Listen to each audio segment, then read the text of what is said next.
right, welcome back to the Warrior's Garden. Let's get right into it. Start with our scripture reading. Coming from Psalms 34, verses 17 through 19. The righteous cry, and the Lord hears, and delivers them out of their troubles. The Lord is near to the brokenhearted, and saves those who are crushed in spirit. Many are the afflictions of the righteous, but the Lord delivers him out of them all. Hopefully that can be an encouragement to somebody today.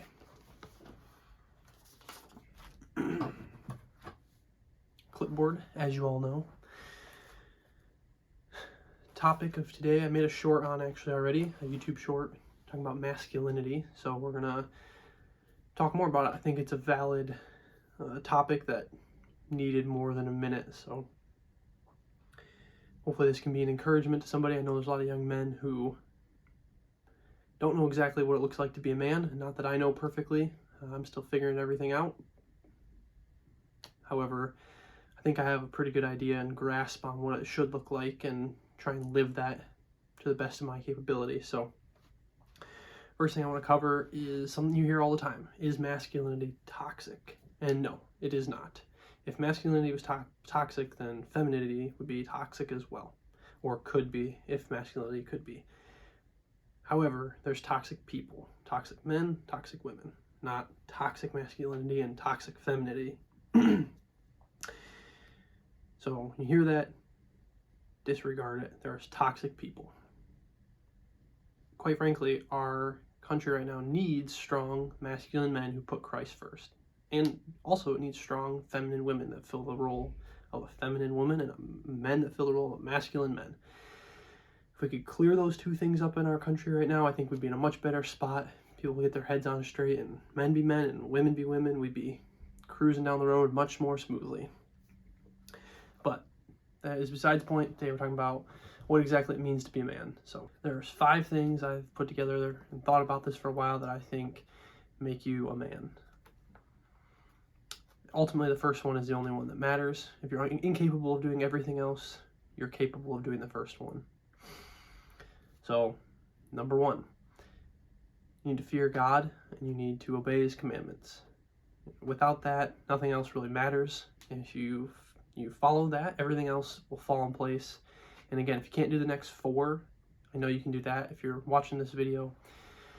So, and if you're not a Christian, you don't fear the Lord, obviously, if you see anything else that I put out, I'd recommend that you look more into the Bible. Hopefully I can be an encouragement to you. Turn to the Lord, but you have to believe in something greater than yourself. Otherwise, you're going to be living a pretty selfish life. So that's going to be self-centered. So fear the Lord and obey his commandments. That's the first one. Second one, to be a servant and leader. I think that is super important. I think you need to use the leadership capabilities that you're given, and you need to serve others with them. Not looking for reward, not looking for somebody to shout you out or somebody to recognize what you've done, but to serve others because that's the right thing to do, and you have those capabilities. Number 3 is kind of 2, honesty and integrity. Put those together. I think that those are sorely lacking in today's society. You can get so far just by being an honest person, but you need honesty and you need integrity to be a man in my mind. Number 4, discipleship or discipling. I think as a man you need to disciple people, and not necessarily only in the biblical sense. I think you need to disciple people spiritually, or spreading the gospel, right? Help those who don't know as much as you grow. But I think that is also, and teach them. I think that also applies outside of the Bible. You can teach somebody and take somebody under your wing about lots of things in life, not just the Bible. But I think you need to be teaching others as well and showing them what you know to best, to help them in a loving manner, or to correct them in a loving manner, whatever it might be. And finally, you need to be a protector. As a man, you need to protect those that you love. You need to be able to protect the people, the innocent, people who can't protect themselves. You need to be able to protect your family, and not just physically, but emotionally as well. I think it's a big deal, and I think that's something you need to prepare for and prepare as a man to be able to do. So, why does all this matter? ultimately, you have a purpose and a role in life, and what you choose to follow after will make those pretty clear to other people. So whether you're putting Christ first in your life or you're putting worldly things first in your life, it's pretty clear by your actions to others around you what purpose you're trying to fulfill. I have a verse I'm going to read to you guys, or two verses. It comes from 1 Corinthians 16, verses 13 and 14. This will make sense in just a second. Be on the alert, stand firm in faith, act like men, be strong, let all that you do be done in love. So, there's a lot of good stuff in those two verses, but the most important thing I think for this is the last bit. Let all that you do be done in love. And I don't just mean the gushy love that you hear from all the churches today. You need to love each other, love your neighbor.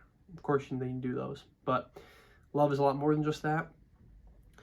And all of these things I just said, you can't do without love. So, obviously, fear the Lord, you need to love the Lord. To be a servant leader, you need to be doing those things out of whatever those servant leadership roles are. You need to be doing those out of love, like I said, not looking for a reward. That's why you did it. You need to do it because it's the right thing, and you love the people that you're serving. Integrity and honesty. The people that you love need to be able to trust you and know that you're not just doing stuff for your own interest or, using them. They need to trust you and know that you love them.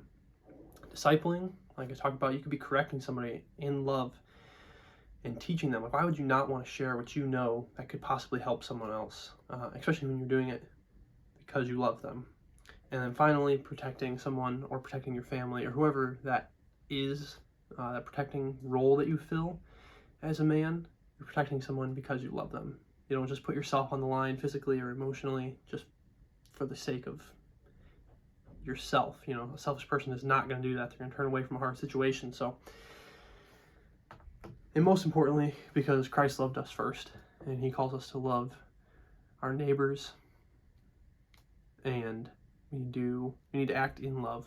But yeah, I guess this is a shorter video today, but hopefully it can be an encouragement to somebody who isn't sure exactly what a man looks like. There's a lot more than that it takes to be a man, but I think those are 5 key things that if you do, you'll be setting yourself up for success. But most importantly, you need to love the Lord first. You need to fear him. You need to keep his commandments to the best of your ability and continuing to walk with Christ in everything that you do.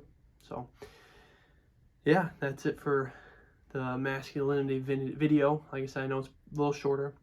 I have some other videos I want to get into. I know these first 2 that I've posted have been a little more serious, but I got some fun stuff I want to talk about coming down the road. So keep an eye out for that. Thank you.